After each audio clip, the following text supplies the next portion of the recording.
Here we are. This is the skirting for the front porch. So I wanted to show you one before I start ripping it apart. So originally it has this top board here, and you can see it overhangs about 2.5 inches. And then it has this rounded edge, nice spindle work. And then we have this big base.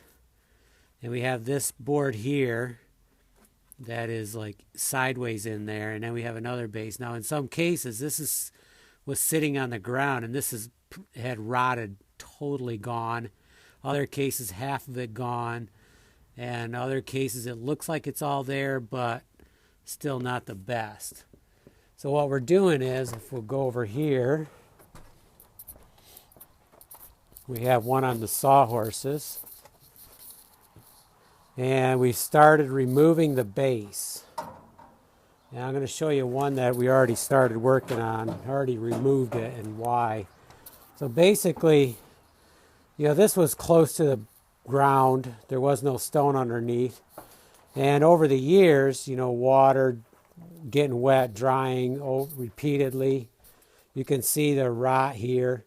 And when you start ripping it apart, you can it pretty much comes apart. There's parts that are solid though, so it's not easy taking this off. These are the other pieces that were here, and then the molding. The one molding I put up there because it is good, so I'll use it someplace else.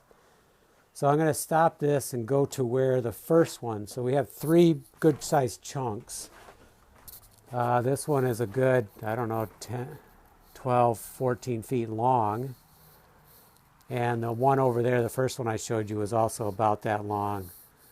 So they're very heavy to move around, but I don't want to cut them because you'll see on the front of the porch we need the length. So we'll go over there now.